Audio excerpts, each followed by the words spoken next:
प्रश्न मेरे पास भरपूर आ चुके हैं। मैं कोशिश ये करूंगा कि जो प्रश्न एक बार उत्तर आ गया उसको दोबारा नहीं दूंगा। हो सकता है किसी व्यक्ति ने वो प्रश्न रिपीट किया।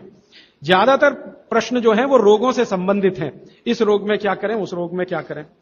तो सबसे पहला प्रश्न जो मैं सबसे आसान मानता हूं, आंखों के नीचे काले धब्बे आ गए हैं तो क्या करें। मैं इसका उत्तर पहले दे चुका हूं, फिर दोहराऊं। आपको सबसे अच्छा आसान उपाय मैं बता रहा हूं वो ये, जिनको भी डार्क सर्किल है सवेरे उठें, सबसे पहला जो आपका थूक है, मुंह का लार है, इसको आंखों के नीचे लगा के मालिश करें, हल्की हल्की मालिश करें।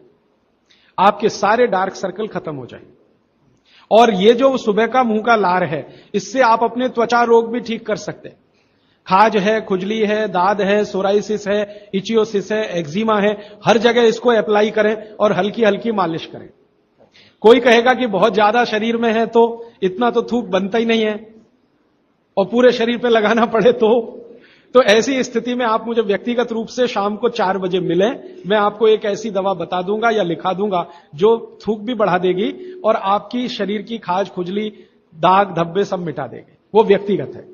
नींद बराबर नहीं आती है तो इसका माने एक ही आप जान लीजिए कि आपके शरीर में अगर वात बढ़ा हुआ है, वायु बढ़ी हुई है, तो अच्छी नींद कभी नहीं आएगी। तो इसके लिए बहुत सरल उपाय मैंने बताया था।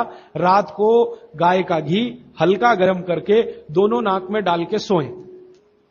गाय का घी हल्का गर्म करके, जब वो तरल हो जाए उतना ही गर्म करें और एक एक बूंद दोनों नाक में डालें और हल्के से खींचें, ज्यादा तेज नहीं, बस इतना करेंगे अंदर चला जाएगा।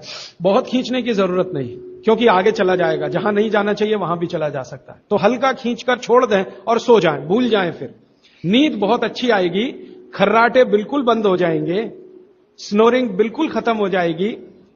नींद के समय जो खराब सपने आ रहे हैं वो सपने कभी आएंगे नहीं, अच्छे ही सपने आएंगे जब भी आएंगे। रात में नींद कभी खुलेगी नहीं, 6 घंटे के पहले आप उठेंगे नहीं कम से कम। रात की नींद खुलने का एक वो तकलीफ आ गया ना, पेशाब आती है, नींद खुल जाती है। घी डाल के सोएंगे तो रात को नींद कभी नहीं खुलेगी, 6, साढ़े 6, 7 घंटे के बाद ही खुले। और बच्चों को तो जरूर करें, इससे और एक फायदा होगा, स्मरण शक्ति बढ़ेगी। ठीक है। अभी है हाई ब्लड प्रेशर, रक्त का ऊंचा दबाव, अस्थमा, पेट की कब्जी, और इसमें भी फिर आ गया है त्वचा का कालापन। वो मैं उत्तर दे चुका हूं। अब मैं आ जाता हूं ब्लड प्रेशर हाई है। वैसे तो ब्लड प्रेशर हाई और लो होना ये काल्पनिक चीज है, कभी बाद में चर्चा करूंगा, लेकिन अगर आपके मन में बैठ गई है तो इतना ही जान लीजिए कि आपको जब लग रहा है और डॉक्टर को ही कह रहा है कि आपका बीपी हाई है, तो समझ लीजिए, इसको बागवती जी दूसरे सूत्र में कहते हैं कि रक्त की अम्लता बढ़ी हुई है, एसिडिटी बढ़ी हुई है। अब रक्त में अम्लता है तो अम्लता को खत्म करने के लिए क्षारीय चीज खाएं, क्षार चीज खाएं, क्षार। अब क्षार वाली चीजें क्या है? सबसे अच्छी क्षार की चीज है मेथी, सब्जी के रूप में भी और दाने के रूप में मेथी। दूसरी क्षार वाली चीज है, आप में से जैन है तो वो नहीं खाएंगे, लेकिन जो जैन नहीं है उनको बता देता हूं, गाजर। तीसरी क्षार वाली चीज है कोई भी ऐसा फल जिसमें रस नहीं है, सेब, केला, अमरूद, ये क्षारीय है। कोई भी ऐसे फल याद रहेगा आपको जिसमें रस नहीं है, ये सब क्षारीय है। सब्जियों में पालक क्षारीय है, बैंगन क्षारीय है, आलू के बारे में कहते हैं ना अम्लीय ना क्षारीय, वो बीच का है। तो जो सब्जियां आपको क्षारीय हैं और जो मसाले माने औषधियां क्षारीय, इनका उपयोग करें तो अम्लता अपने आप कम होगी, तो ब्लड प्रेशर कम होगा, तो ट्राइग्लिसराइड कम होगा, मोटापा भी कम होगा, सब कुछ कम होगा आपका। तो हमेशा याद रखें। तो मेथी दाने का उपयोग मैंने बता दिया है, पानी में डाल के रात को छोड़ दें, सुबह उठकर दाना चबा के खाएं, पीछे से पानी पिए। गाजर का उपयोग बता दिया, कद्दूकस में घिसें, गाजर ले लें, वो कद्दूकस की गाजर को खा लें। और क्षारीय चीज मेथी की सब्जी रोज खाएं, पालक की सब्जी रोज खाएं। हरे पत्ते की कोई भी सब्जी क्षारीय होती है और फल जिसमें रस नहीं है वो सब क्षारीय होंगे, बस याद इतना ही रखें। तो आप अगर उपयोग करेंगे तो हाई ब्लड प्रेशर तो जाएगा ही, उसके साथ ब्लड कोलेस्ट्रॉल कम रहेगा, ट्राइग्लिसराइड कम रहेगा, मोटापा कम होगा, पेट आपका कम होगा और उसके अंत में हार्ट अटैक आएगा नहीं। ब्लॉकेज भी है तो निकल जाए। और एक क्षारीय चीज मैं भूल गया बताना, लौकी, दूधी। सब्जियों में सबसे ज्यादा क्षारीय कोई चीज है तो दूधी, माने लौकी ज्यादा खाएं, दूधी ज्यादा खाएं और उसका रस भी पिएं, कच्ची दूधी का तो और अच्छा है। जितने भी हाई बीपी के मरीज हैं उनके। अस्थमा, अस्थमा भी जो एक बीमारी है ना, वो वायु के प्रकोप की बीमारी है। तो अस्थमा ज्यादा है, तो इसके लिए जो मैं बहुत बार बोल चुका हूं, फिर बोल रहा हूं, दालचीनी, ये क्षारीय है, दालचीनी का उपयोग करें शहद के साथ। शहद क्षारीय है, तो दालचीनी, शहद। शहद नहीं ले सकते तो गुड़। ये जो नारियल होता है ना, नारियल, मैंने आपको थोड़ी देर पहले एक बात कही है और मुझे याद आ गई, तो मैंने आपसे कहा जो भी फल में रस नहीं है वो क्षारीय है, और जो भी फल में रस है वो अम्लीय है। लेकिन ये नारियल अद्भुत फल है जो क्षारीय है, रस होते हुए भी। तो ये क्षारीय है। अब ये क्यों है, ये बाद का विषय। तो आप अगर अस्थमा से शिकार हैं, दमा के शिकार हैं, तो नियमित रूप से नारियल खाइए। हरा नारियल खाइए, कच्चा नारियल जिसको कहा जाता है, चबा चबा के खाइए। कितना खाएं जी? एक दिन में 50 ग्राम तक खा सकते हैं, चबा चबा। तो दालचीनी और गुड़ लिया और नारियल चबा के खाया, 3 महीने के बाद आपका अस्थमा जड़ से खत्म होगा, वो 40 साल पुराना हो तो भी।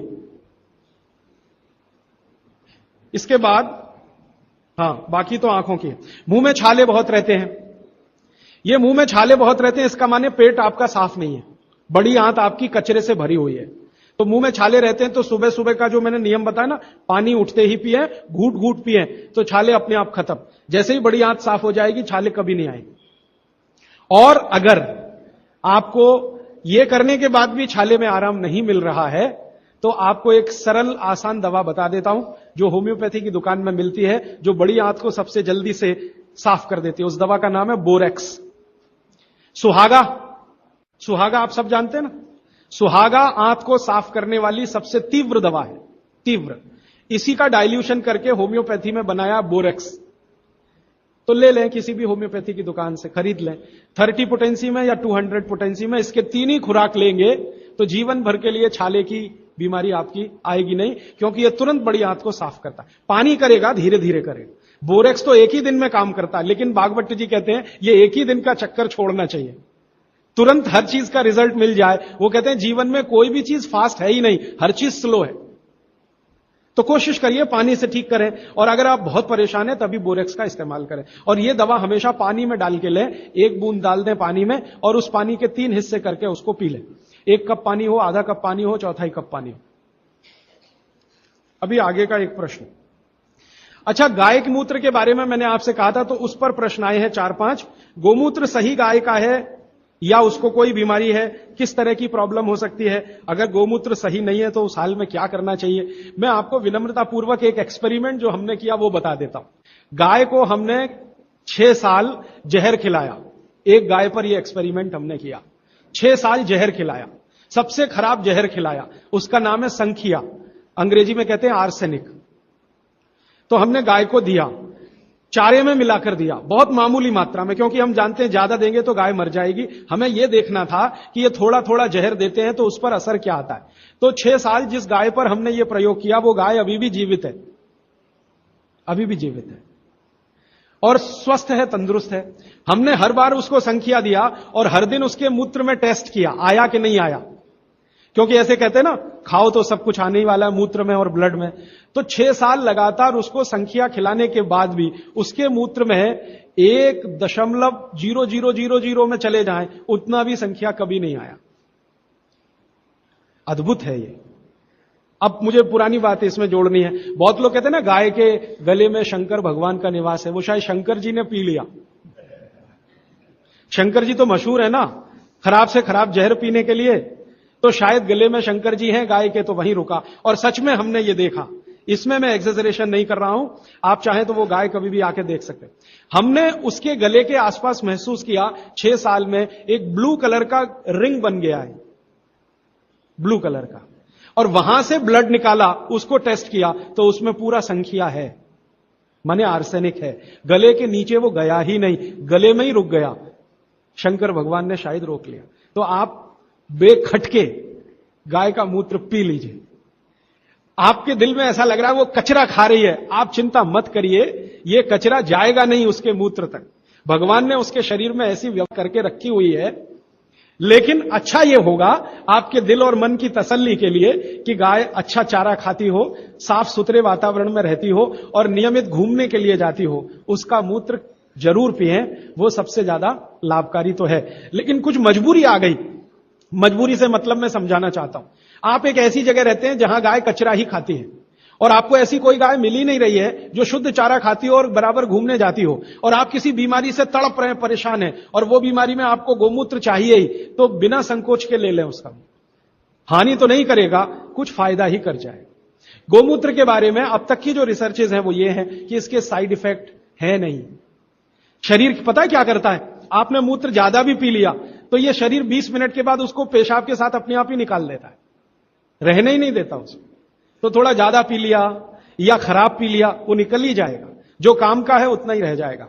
अब गाय का ऐसा बना भगवान ने बनाया है, इसलिए भागवत जी कहते हैं कि ये विशेष तरह का एक जानवर या प्राणी है जो भगवान ने बहुत सोच समझ के बनाया। तो गाय के बारे में इतना। अच्छा, अर्थराइटिस के लिए किसी ने पूछा है, अर्थराइटिस के अब जितने भी प्रश्न आएंगे उनका एक ही साथ ही उत्तर है कि अर्थराइटिस की समस्या अगर बहुत गंभीर है और डॉक्टर आपको कोई ये कह रहा है कि जी ऑपरेशन करा लो, तो हाथ जोड़कर कहता हूं ऑपरेशन तो कभी मत कराना, क्योंकि आप जिस स्थिति में हैं उससे भी ज्यादा खराब हो जाएगी। इस हिंदुस्तान के भूतपूर्व प्रधानमंत्री श्री अटल बिहारी वाजपेयी ने दुनिया के सबसे बड़े डॉक्टर से ऑपरेशन कराया था, नहीं कराया? स्पेशल चार्टर्ड प्लेन भेजकर अमेरिका से उस डॉक्टर को बुलाया, डॉक्टर राणावत, और उसने दुनिया के सबसे अच्छे घुटने कप्स लाकर अटल जी को फिट किए हैं।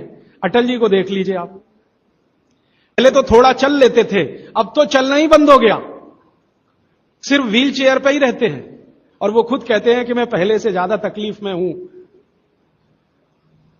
तो आप मत करिए। फिर आप बोलेंगे जी क्या करें, डॉक्टर बोलता है ऑपरेशन मत कराइए। आप क्या करें, अर्थराइटिस के लिए जो सबसे अच्छे कॉम्बिनेशन भागवत जी के हैं उनका उपयोग करिए। उसके लिए सबसे अच्छा वो बोलते हैं चूना खाइए, चूना क्षारीय है, अम्लता को कम करता है, ज्यादा अम्लता बढ़े तो अर्थराइटिस होता है, तो चूना खाइए। खाने का तरीका मैंने बता दिया, दही में, छाछ में, पानी में, जूस में, और एक दिन में अर्थराइटिस के पेशेंट 2 ग्राम खा सकते हैं, स्वस्थ आदमी तो 1 ही ग्राम खाए। चूना खाइए। मेथी दाना लीजिए, क्षारीय है।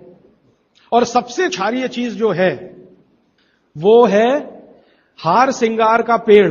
हार सिंगार देखा है? परिजात हार सिंगार, छोटा सफेद रंग का एक फूल आता है और केसरिया डंडी होती है।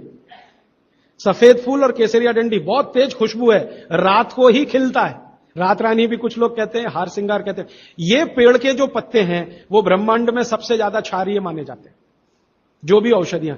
तो इसके पत्ते कहीं भी मिल जाएं, 4-5 पत्ते पीसिए, पीसकर पानी में डालिए, खूब उबालिए। पानी इतना उबालिए कि थोड़ा कम हो जाए, आधा रह जाए, फिर ठंडा कर लीजिए। फिर वही पानी चाय की तरह से चुस्कियां ले लेकर सवेरे खाली पेट पीजिए। मैंने ये देखा है, गंभीर से गंभीर अर्थराइटिस पेशेंट को हफ्ते 10 दिन में ही रिलीफ कर देता है। तो ये कहीं भी मिल जाए, नहीं मिले तो हार सिंगार का पौधा गुड़वांचरी में है, तो आप थोड़े पौधे बंटवा दीजिए, सब अपने घर में लगा लें, गमले में हो जाता है आसान। और कुछ खाली स्पेस है तो जरूर, क्यों, ये हर घर में रहे पेड़। कारण क्या है कि आज अर्थराइटिस ही सबसे ज्यादा तकलीफ दे रहा है लोगों को। सुगंधी तो आएगी, नींद अच्छी देगा। जहां आपका बेडरूम है उसके पीछे जरूर लगा लीजिए, और उसका पत्ता आपको अर्थराइटिस से मुक्ति देगा। और दोनों तरह की अर्थराइटिस, रूमेटिड और ऑस्टियो, दोनों ही खत्म होती है इस हार सिंगार के पत्ते से। आइसक्रीम कब खा सकते हैं? कभी भी नहीं, कभी भी नहीं। और अगर आइसक्रीम खा ही रहे हैं, आप कहते हैं जी मन नहीं मानता, स्वाद है और मुंह को लग गया है, अब क्या, तो इसका एक उपाय बता देता हूं। आइसक्रीम खाइए और पीछे से गर्म पानी में घी मिला के पी लीजिए, तो जो कुछ भी तकलीफ वो करने वाली है उससे आप बच जाएंगे। ना खाएं तो सबसे अच्छा। दालचीनी सौंठ का काढ़ा ये लोग जरूर पिए, जिनको अस्थमा है, जिनको अर्थराइटिस है, माने वायु के रोग हैं, वो दालचीनी का काढ़ा जरूर पिए, गुड़ मिला के। मूंगफली और तिल जरूर खाएं। भगवान की दी हुई तिल दुनिया की सबसे अद्भुत वस्तु है। मैं तो आपको कहता हूं, जिंदगी भर मोटापे से बचना है, हार्ट अटैक से बचना है, आपको अर्थराइटिस से बचना है, तो रोज खाने के बाद तिल खाएं, चबा चबा के। काला तिल मिले तो बहुत अच्छा, नहीं तो सफेद ही खाएं। और आप जहां रहते हैं यहां के लिए तो बहुत ही अच्छा, मद्रास जैसे एरिया के लिए। एसिडिटी कम करने के लिए क्या करें? अम्लीय चीज ना खाएं, क्षारीय चीज ज्यादा खाएं, एसिडिटी कम होगी। और पानी घूट घूट पिए, 1-1.5 घंटे के बाद पिए, सुबह उठते ही पानी पिए, एसिडिटी सबसे पहले खत्म होगी। और आखिरी दवा जो सबसे प्रभावी है, जिनको भी एसिडिटी की बहुत तकलीफ है, खाने के बाद ये जो अजवाइन है ना, अजवाइन, इसको भूने तवे पे और थोड़ा काला नमक मिला के ले लें। मिश्री का सेवन बहुत अच्छा है, चीनी से बहुत अच्छा, लेकिन गुड़ से थोड़ा कम अच्छा। मिश्री चीनी की तुलना में तो बहुत अच्छी है और गुड़ से कुछ कम अच्छी है। तो चीनी छोड़ रहे हैं तो मिश्री पे चले जाइए, मिश्री छोड़कर गुड़ पे आ जाइए। हाँ, एक किसी ने सवाल पूछा है कि आप कौन सी जगह पे परमानेंट मिलते। मैं परमानेंट कहीं नहीं मिलता। लोग जो है ना मुझे कहते हैं कि राजीव दीक्षित रेल आश्रमी है, माने हर दिन ज्यादा से ज्यादा मैं रेल में मिलता हूं। तो परमानेंट मिलने के लिए एक केंद्र है, आपको उसका पता किताब में है, वो आप ले लीजिए, फोन नंबर। वहां आप कोई भी चिट्ठी भेजेंगे, मैं जहां भी रहता हूं मेरे पास आ जाती है। और ये करेंगे तो मैं हर जगह खोल खोल के मेरा मेल बॉक्स चेक करता रहता हूं। तो वो पता जो वर्धा सेवाग्राम का है, भारत पीठम 10 जोतवानी लेआउट, सेवाग्राम रोड, सेवाग्राम, जिला वर्धा, महाराष्ट्र, ये मेरा परमानेंट केंद्र है। वहां आप पत्र भेज सकते हैं, फोन भी कर सकते। वहां फोन कभी भी करें तो पता चल जाएगा मैं कहां हूं। और मेरा मोबाइल नंबर आप सबको मैं चाहूं तो लिखा देता हूं, 9422 03599 9422 03599, ये मेरा मोबाइल नंबर है। और ईमेल एड्रेस है rajivdixitaba@redixitab@rediffmail.com। और प्रदीप भाई, ये कभी भी आप इनको संपर्क करेंगे तो ये कहीं भी खोज के बताएंगे कि मैं कहां हूं। अभी मेरे पास एक प्रश्न है, वो इस समय के विषय से तो नहीं जुड़ा, लेकिन मैं जोड़ के जरूर उत्तर दे देता हूं। आजकल हमारे घरों में पेप्सी कोक से भी ज्यादा नूडल्स खाया जा रहा है। पेप्सी कोक कम हुआ है पिछले 2-3 साल में, अच्छा हुआ, नूडल्स खाया जा रहा है। तो नूडल्स के बारे में आपको एक जानकारी दे दूं कि सबसे खराब वस्तु अगर खाने की कोई हो सकती है, कचरे में कचरा, तो वो यही है नूडल्स। एक तो मैदे की है, ऊपर से सड़ा हुआ है।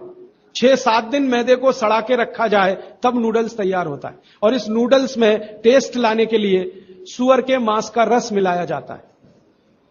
बिना उसके नूडल्स बन ही नहीं सकता।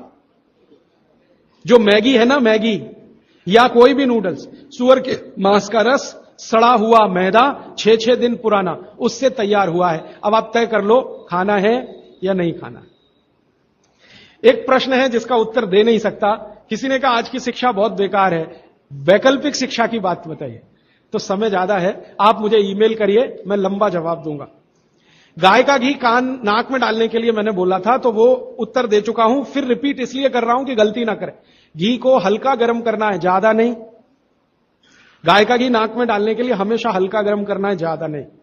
और एक ही बूंद एक नाक में, दूसरी बूंद दूसरी नाक। हां, एक बहुत अच्छा सवाल है, दैनिक जीवन में कौन सा नमक खाएं? सबसे अच्छा सेंधा नमक खाएं। और इसको याद ऐसे रखें, पत्थर वाला नमक खाएं। यह समुद्र के पानी का नमक कम से कम खाएं। पत्थर वाला नमक एक तो सेंधा नमक है, दूसरा नमक है जो काला नमक है, ये आप ज्यादा उपयोग करें। मेरा तो कहना है कि आज से ही घर में नमक तो तुरंत बदल दें, बदलते ही आपको असर दिखाई दे जाएगा। आपको जो तकलीफ है ना ब्लड प्रेशर की, अर्थराइटिस की, ये नमक बदलने से ही बहुत आराम दे देगी आप। तो सेंधा ही नमक। किसी ने कहा है कि गोमूत्र अर्क लेने में पहले दिन खराब लगा, 3 दिन खराब लगेगा, 3 दिन, चौथे दिन से अच्छा लगेगा। तो छोड़े नहीं उसको, एक दिन खराब लगा छोड़िए मत, दूसरे दिन भी लीजिए, तीसरे। गोमूत्र अर्क है ना तो 1 चम्मच से ज्यादा मत लीजिए, और गोमूत्र प्योर है तो आधा कप लीजिए। किसी को प्रश्न है कि दिन भर नींद आती रहती है, क्या करें? वैसे तो नींद आए तो अच्छा है, लेकिन दिन भर नींद आए तो अच्छा नहीं है, तो क्या करें? इसका मतलब यह है कि आपके शरीर में एक क्षार बहुत कम है, और यह वही क्षार है जो आपको सबसे ज्यादा मिलता है चूने से।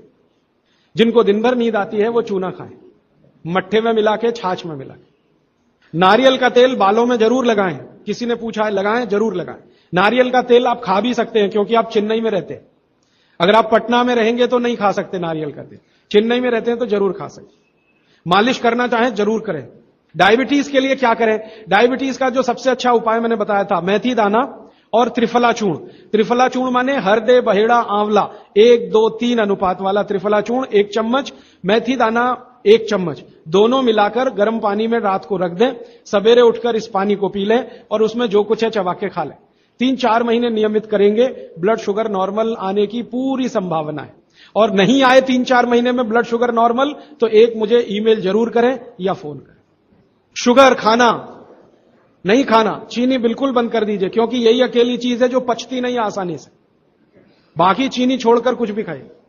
पथरी अगर है शरीर में, और थायराइड, थायराइड का सबसे अच्छा उपाय है धनिया पत्ता है ना, धनिया पत्ता, इसकी चटनी, धनिया पत्ते की चटनी बनाइए, पानी में मिला के पी जाइए, पानी गुनगुना रहे। कितनी चटनी? 1 चम्मच चटनी, उसमें कुछ डालिए मत, नमक मिर्ची कुछ मसाला नहीं, खाली धनिया पत्ते की चटनी। और जब तक धनिया मिल रहा है तो ये हरे पत्ते की चटनी, धनिया मिलना बंद हो जाए तो सूखा धनिया। ये धनिया जो है ना, थायराइड की सबसे अच्छी दवा मानी जाती है। पथरी, पथरी जिसको भी है वो चूना कभी ना खाएं, ये याद रखें। कहीं भी शरीर में पथरी है तो चूना कभी ना खाएं। तो फिर क्या खाएं? एक दवा है पत्थर तोड़ दवा, क्या बोलते हैं आप उसको? पाखंड भेद। शोभा कांत जी के यहां वो दवा है पाखंड भेद, कहीं भी मिल जाएगा।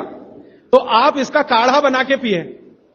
ये जो पाखंड वेद है ना, इसका काढ़ा पानी में डाल के उबाल के, और ये दवा आसानी से होम्योपैथी में उपलब्ध है। और इसी दवा का होम्योपैथिक नाम है बर्बेरिस, बर्बेरिस वल्गेरिस।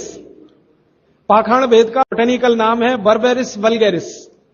ये किसी भी होम्योपैथी की दुकान में मिलेगा। वो पूछेगा कैसे दूं, तो कहना मदर टिंचर में दो। ये कोई भी घर में रखिए आप, बिल्कुल निसंकोच इस्तेमाल करते हैं, साइड इफेक्ट कुछ नहीं है इस दवा का।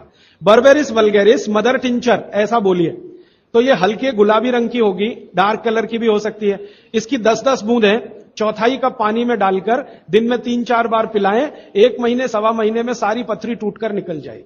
और नहीं तो पाखंड वेद जो दवा मिले आयुर्वेद की, उसका काढ़ा बना के 15-20 दिन ले लें।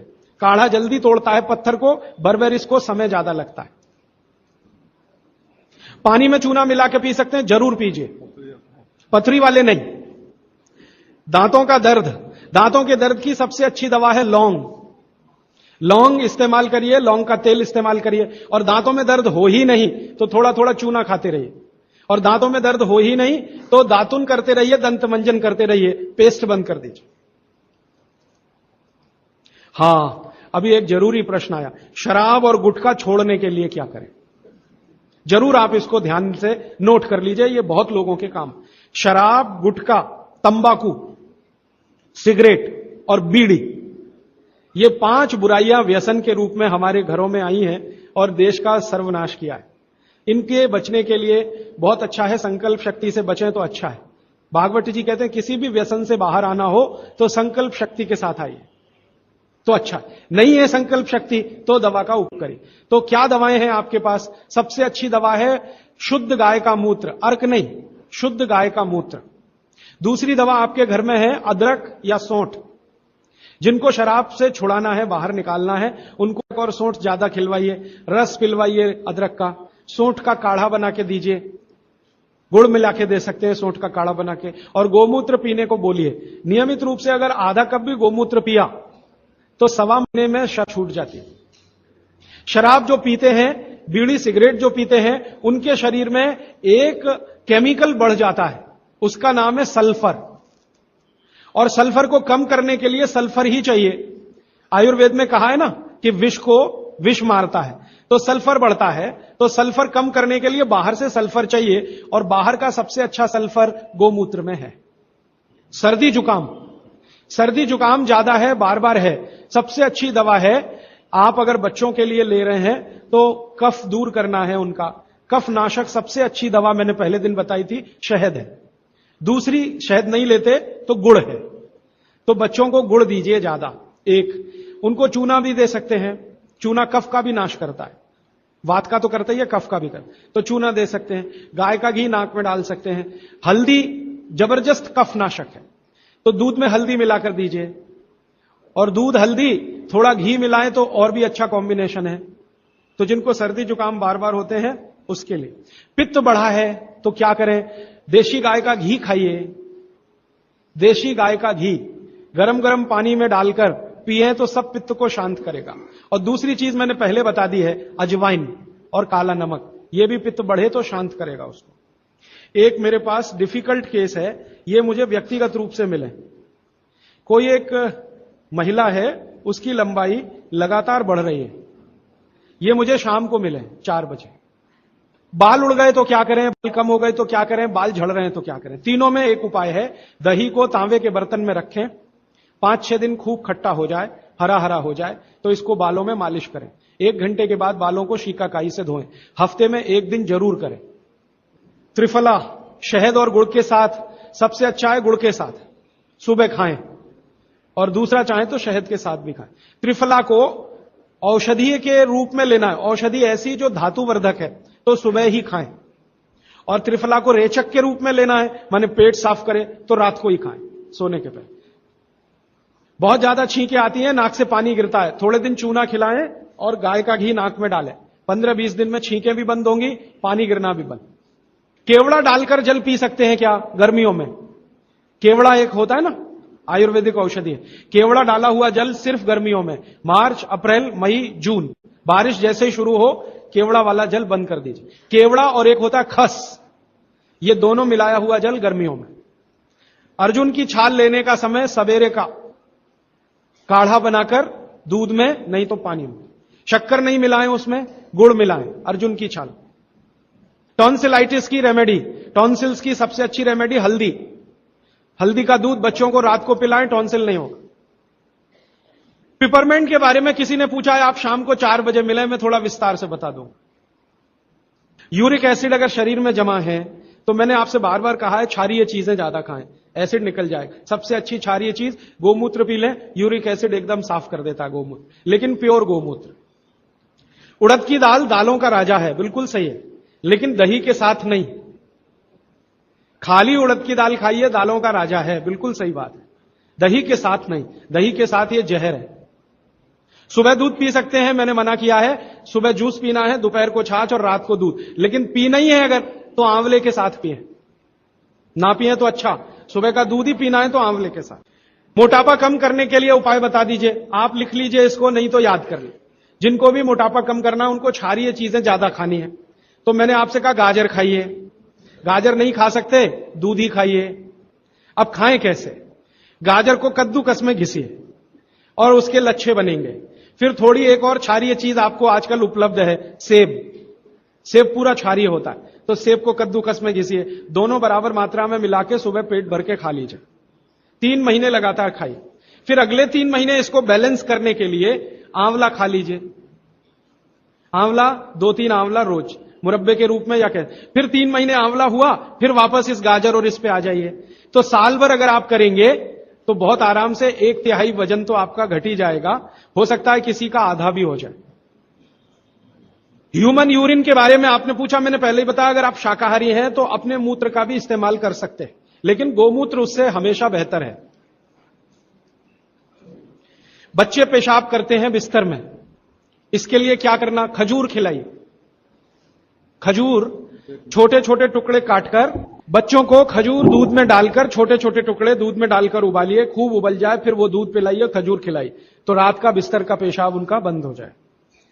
वो एक प्रश्न है, वो कब्जियत से जुड़ा हुआ है, वो ये कहते हैं कि जल्दी से संडास उतरती नहीं है, क्या करें? रात को त्रिफला चूर्ण खा के सो जाइए, नहीं तो दूध में घी मिलाकर पी लीजिए, ये सबसे अच्छा है। दूध में घी मिला के रात को सोने से पहले पिए तो सवेरे संडास बहुत आसानी से उतरती है और सबसे कम समय में पेट साफ होता है। नहीं तो त्रिफला भी ले सकते हैं 3 महीने। देखिए एक नियम हमेशा याद रखिए, जो मैं बार बार कह, लगातार कोई भी दवा आयुर्वेद की 3 महीने से ज्यादा मत खाइए, और अगर जरूरत पड़ रही है तो थोड़े दिन ब्रेक दे दीजिए, 15 दिन का, 10 दिन का, 20 दिन का ब्रेक के बाद फिर अगले 3 महीने ले सकते हैं, फिर ब्रेक दे दीजिए। फिर ये नियम बहुत जरूरी है, नहीं तो तकलीफ बहुत दूसरी भी हो सकती। पीठ की हड्डी में दर्द है, चूना, चूना खाइए। बच्चों को खांसी की एलर्जी अगर है तो नियमित रूप से, मैंने कहा ना, ऐसी चीजें दीजिए, कफनाशक है, सूंठ है, पान का पत्ता है, शहद है, गुड़ है, ये सभी कफनाशक हैं। कितनी उम्र के बच्चों को त्रिफला दिया जा सकता है? अगर छोटे बच्चे हैं तो त्रिफला ना देकर आंवला दीजिए, और त्रिफला देने का समय अगर शुरू कर रहे हैं बच्चों को तो थोड़ा 3-4 साल हो जाने दीजिए उनका, 3-4 साल के पहले दे सकते हैं तो आंवला दीजिए। और वैसे तो मेरा कहना है 14 साल की बच्चों को आंवला ही अच्छा है, त्रिफला उनको ना ही दें, त्रिफला एक उम्र के बाद ही सबसे अच्छा होता है। बहुत अधिक उम्र में घुटनों का दर्द, कमर का दर्द, तरीका मैंने वही बताया, चूना सबसे अच्छा है। अधिक उम्र में चूना सबसे अच्छा, अर्थराइटिस के लिए, घुटनों के दर्द। एड़ी का दर्द और कोहनी का दर्द तो ऐसे ही मिट जाएगा जब पानी घूट घूट पीने लगेगी। जल्दी भूल जाए, स्मरण शक्ति कम हो, गाय का घी नाक में डालना सोते समय। नींद जल्दी ना आए तो क्या करना, गाय का घी नाक में डाल के सोना। हां, एक बहुत इंटरेस्टिंग प्रश्न आया, वो पहले दिन का जो मेरा व्याख्यान था कि फ्रिज का क्या करें, तो मैंने तो बोला था कि ये बंद कर दें। अगर आपका दिल नहीं मानता बंद करने के लिए, क्योंकि मैंने कहा ना हिंदुस्तानियों में एक बुरी आदत है कचरे को इकट्ठा करने की। घर में डिब्बे डिब्बी इतने इकट्ठे रहते हैं, तू पड़े रहते हैं, फेंकते नहीं हमें, हमेशा ये सोचते हैं कभी काम आएंगे कभी काम आएंगे। तो ये चक्कर घुस गया। अब पता नहीं ये अंग्रेजों के समय से आया या पुराना। तो फ्रिज भी वैसी ही कोई चीज है। तो एक बहन ने या किसी ने सवाल ये लिख के भेजा है कि फ्रिज में से हमने सब्जी निकाल के 48 मिनट रख दी, तो अब उपयोग कर सकते हैं? हां, कर सकते हैं। उसको शायद ये बात अच्छे से समझ में आई। वो 48 मिनट का जो किस्सा मैंने बताया ना, तो वो चाहती नहीं है कि फ्रिज घर के बाहर जाए, किसी तरह इसका उपयोग होता रहे। तो ये मजबूरी का खेल है, लेकिन कर लीजिए कि आप कुछ भी जो रखा है फ्रिज में, अगर उसको पकाना चाहते हैं, खाना चाहते हैं, तो निकाल के 48 मिनट रख दीजिए, फिर उसका उपयोग कर लीजिए सब्जी के रूप में। नहीं तो एक चीज मत करिए कभी भी, कोई भी चीज एक बार गर्म करके आपने फ्रिज में, तो दोबारा गर्म मत करिए। वो दूध हो या सब्जी हो या दाल हो, करिए ही मत। क्या करना, निकाल के रख दीजिए, 48-50 मिनट रखी रहे, वो अपने आप थोड़ी गर्म हो जाएगी प्रकृति की गर्मी से, फिर वही खा लीजिए। गर्म तो दोबारा बिल्कुल मत करिए। फ्रिज के दूध को दोबारा गर्म कभी मत करिए, फ्रिज की दाल को दोबारा गर्म कभी मत करिए, फ्रिज की सब्जियों को दोबारा गर्म मत करिए। चटनी भी फ्रिज में से निकाल के रख के खाइए। दही भी फ्रिज में दही रख देते हैं, 48 मिनट रखा रहने दीजिए, फिर आप उसका उपयोग करिए, तुरंत निकाल के और छाछ बना के, वो बिल्कुल मत करिए। मेवा खाना चाहिए कि नहीं, सूखा मेवा जरूर खाइए, ड्राई फ्रूट्स आप जरूर खाइए, लेकिन जो ड्राई फ्रूट्स आपके लिए अनुकूल हैं, आप जहां रहते हैं वहां के हिसाब से मैं कह रहा हूं, सबसे अच्छा बादाम आपके अनुकूल है। आपके अनुकूल काजू नहीं है, बादाम बहुत अनुकूल है मद्रास में रहने वालों को, काजू अनुकूल है जम्मू कश्मीर में रहने वाले, तो बादाम भरपूर रखते हैं। और जो दूसरी चीज अनुकूल है, मुनक्का, किशमिश। किशमिश और मुनक्के में थोड़ा अंतर है, बड़ी किशमिश को मुनक्का, तो मुनक्का और किशमिश ये आपके बहुत अनुकूल है। बादाम आपके बहुत अनुकूल है। मखाना, मखाना 50-50 है, ज्यादा अनुकूल तो बिहार उत्तर प्रदेश वालों को है, और थोड़ा चले तो झारखंड वालों को। आपके लिए 50-50, ना बहुत प्रतिकूल है ना बहुत अनुकूल है, बीच का है।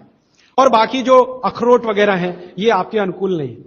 अखरोट खाना चाहिए हमेशा ठंड में रहने वाले लोगों को, आपके लिए अखरोट बिल्कुल अनुकूल नहीं। और ड्राई फ्रूट्स क्या खाते हैं आप? चिरौंजी, चिरौंजी क्या कहते हैं उसको, जो चिरौंजी है वो आपके लिए अनुकूल है, चेन्नई के आसपास के लोगों के लिए अनुकूल है, वो आप खा सकते हैं। और ड्राई फ्रूट शायद इसके आगे हैं, हां केसर। केसर अगर आप खाएं, वैसे तो औषधि है, ड्राई फ्रूट नहीं, लेकिन ये 3 महीने के आगे नहीं खा सकते, नवंबर दिसंबर जनवरी, और दूध में मिला के। मिश्री, पिस्ता, पिस्ता 50-50 है। अंजीर बहुत अनुकूल है सिर्फ एक ही किस्म के लोगों के लिए, इसको मैं आपको कहता हूं जरा ध्यान से सुनो। जिनको शरीर में शक्ति की कमी लगती है, शक्ति की कमी लगती है, ताकत कम है, शक्ति कम है, उनके लिए अंजीर बहुत फायदे की है। लेकिन जिनको पहले से ही ताकत है वो ना खाएं इसको। चेंदारू क्या होता है? एप्रिकॉट, हां एप्रिकॉट आपके लिए ठीक है, आप खा सकते हैं एप्रिकॉट। एक सुझाव है, प्रश्न नहीं है, और वो सुझाव मुझे स्वीकार है। वो ये कहते हैं कि आप चले गए उसके बाद क्या, तो उसके बाद ये व्यवस्था या अभियान या ये बातें या ये ज्ञान सतत निरंतर चलता रहे, इसके लिए आपकी मेरी एक छोटी सी कोई एक एडजस्टमेंट हो जाए तो बहुत अच्छा। मैं ये चाहता हूं कि जो कुछ मैंने सीखा वो आप सीख लो। हां, और बाबूजी बोलेंगे वैसे, मेरा ऐसा कहना है जो मैंने सीखा वो आप सीख लो, उतना ही सीख लो जितना मेरे पास है, फिर आप उससे आगे भी सीख सकते हैं, और ये दूसरों को सिखाते जाएं। तो नियमित रूप से ऐसी व्यवस्था अगर आप सब मिलकर करें, मुझे स्वीकार है। सुबह का पानी तांबे के बर्तन का पी सकते हैं जिनको कब्जियत की बहुत तकलीफ है, लेकिन शरीर में तांबा ज्यादा हो तो वो नहीं पिए। लेकिन सबसे अच्छा जो सम पानी माना जाता है, इसमें आपको कुछ सोचना ही नहीं पड़ेगा, सादा बर्तन का, माने वो पीतल के उसमें रखा हुआ या कांसे के उसमें रखा हुआ, नहीं तो स्टील में रखा हुआ, गर्मी के दिनों में घड़े का, मिट्टी घड़े, तांबे का पानी पी सकते हैं। हां, क्योंकि कुचालक है ना लकड़ी, और तांबा बहुत ज्यादा सुचालक है। एक होता है कंडक्टर और एक बैड कंडक्टर। तांबा सबसे बड़ा कंडक्टर है और लकड़ी सबसे बड़ा बैड कंडक्टर है। तो ये अगर आपने तांबा पिया माने, तो अर्थ के साथ जो कांटेक्ट है ना, नंगे पांव तो वो खत्म करेगा आपको। इसलिए पांव में चप्पल रहे, लकड़ी के पट्टे पे खड़े रहे, प्लास्टिक की चप्पल पहन के हो, रबर की चप्पल पहन के हो, तभी तांबे के बर्तन का पानी पीना। केन वाटर, बहुत लोग आजकल केन वाटर पी रहे हैं, ऐसा प्रश्न आया। तो ये क्या अच्छा है? बिल्कुल अच्छा नहीं। तो आप बोले फिर क्या करें? आपके घर जो पानी आ रहा है टैप वाटर, इसको खूब अच्छे से उबाल लें, उबाल कर इसको रख लें, फिर उसी को पिएं। ये केन वाटर से 1000 गुना अच्छा है। केन वाटर पता है क्या है? ये पानी को शुद्ध करने के लिए ब्लीचिंग करते हैं उसकी। उस ब्लीचिंग में क्लोरीन इस्तेमाल होता है, फ्लोरीन इस्तेमाल होता है, और वो फिर शरीर में जाए तो बहुत खराब है। और केन वाटर का टेस्ट सादा पानी से बिल्कुल अलग होता है। तो केन वाटर से 1000 गुना अच्छा है टैप वाटर, लेकिन उबाल कर रखा गया। हां, एक सवाल आ गया है जो अब तक किसी ने नहीं पूछा। शायद आपको पूछने के लिए मन में तो होगा, लेकिन आपने क्यों नहीं पूछा? महिलाओं से संबंधित यह सवाल है, मेंसेस पीरियड का। 2 सवाल आए हैं। एक तो यह है कि व्हाइट डिस्चार्ज बहुत हो तो क्या करें? तो इसके लिए आप ऐसा करिए, एक आयुर्वेद की दवा इस्तेमाल करिए, उसका नाम है शतावरी। शतावरी कहीं भी मिलती है आयुर्वेद की दुकान। शतावरी चूर्ण के रूप में ले लीजिए। इस शतावरी चूर्ण को दूध में मिला लीजिए और रात को जरूर पीजिए। दूध हल्का गर्म रहे, और शतावरी डाल के दूध उबाल भी सकते हैं, फटता नहीं। शतावरी, जिनको भी व्हाइट डिस्चार्ज की समस्या है, शतावरी। और दूसरी कि जब भी मेंसेस पीरियड आता है, बहुत दर्द होता है, तकलीफ होती है, इचिंग बहुत होती है, तरह तरह की खुजलियां होती है शरीर में, गुस्सा बहुत आता है, चिड़चिड़ापन वगैरह वगैरह। तो आपका जब भी मेंसेस पीरियड होता है तो आपके शरीर में वायु बहुत बढ़ी हुई है, पित्त भी थोड़ा बढ़ा हुआ रहता है। इसका बहुत आसान उपाय मैं बता देता हूं, भागवत जी का है, मेरा नहीं। वो ये कहते हैं कि मेंसेस पीरियड में सब कुछ ठीक रहे, समय से आए, समय से जाए, ज्यादा रक्त ना निकले और कम भी ना हो, इस सब चीज ठीक रखने के लिए गरम गरम पानी में, जो इतना गरम हो जैसे चाय होती है, घी मिला के पिए। गरम गरम पानी में, खूब गरम पानी में, गाय का घी आपके घर है तो बहुत अच्छा, नहीं तो कोई भैंस का भी चलेगा, 1 चम्मच मिलाएं, आधा गिलास खूब गर्म पानी खौलता हुआ घी मिला दें, थोड़ा पीने लायक हो जाए उतनी देर रखें, फिर उसको चुस्कियां ले लेकर पिएं। अगर आपका मासिक 5 दिन चलता है, 4 दिन चलता है, 3 दिन, दिन से मतलब नहीं, जितने दिन चलता उतने दिन। कितनी बार पी सकते हैं? दिन में 2 या 3 बार पी सकते हैं। तो अगर आपने ये शुरू किया तो सब कुछ आपका नॉर्मल हो जाएगा, सब कुछ। मेनोरेजिया है तो ठीक होगा, मेट्रोरेजिया तो ठीक होगा, सब ठीक हो जाएगा। मैं ज्यादा नहीं कहना चाहता, आप सब समझदार हैं। हर चीज आपकी दुरुस्त और तंदुरुस्त रहेगी। डिस्चार्ज व्हाइट है तो शतावरी लेना है, और पानी में घी मिला के किसी भी दूसरी प्रॉब्लम के लिए, मेंस पीरियड, ये घी पानी मेंसेस पीरियड में ही पिए। इसको ध्यान से सुने। मेवा से वेट बढ़ता है, काजू को छोड़कर किसी भी मेवा से वेट नहीं बढ़ता। काजू ही है जो वजन बढ़ाता है, बाकी कोई भी सूखा मेवा वजन नहीं बढ़ाता। मुंह से बदबू आती है तो समझ लो पेट साफ नहीं है, तो रात को त्रिफला खा के सो, नहीं तो दूध और घी मिला के पियो, सुबह उठते ही पानी पी लो, मुंह की बदबू बंद। हाथ पैर सुन्न हो जाते, मतलब चूना खाते रहिए। हां, अब ये एक सवाल ऐसा है कि चूने से जीभ फट जाती है, तो आप चूना अगर सीधे जीभ पे खाएंगे तो फटेगी, पानी में डालकर खाएंगे कभी जीभ नहीं फटेगी, दही में डालकर खाएंगे नहीं फटेगी, मट्ठे में पिएंगे तो नहीं फटेगी, जीभ पर चाटेंगे चूना तो जरूर जीभ फटेगी। टीबी पेशेंट है, ट्यूबरकुलोसिस, तो आप जरूर उनको गोमूत्र पिलाइए। अगर खाली गोमूत्र, शुद्ध गोमूत्र, अर्क नहीं, खाली गोमूत्र आपने पिला दिया तो 3 से 4 महीने में टीबी जड़ से ठीक होती है। दही में, या तो छाछ में, या तो पानी में, नहीं तो पान में। चूना ये पान में जो खाते हैं वही। और 5 मिनट रुकिए, मैंने मेरा कंक्लूड किया है, लेकिन ये आज के लिए है, जिंदगी के लिए ये कंक्लूजन नहीं है, ये तो रास्ता अभी खुला है।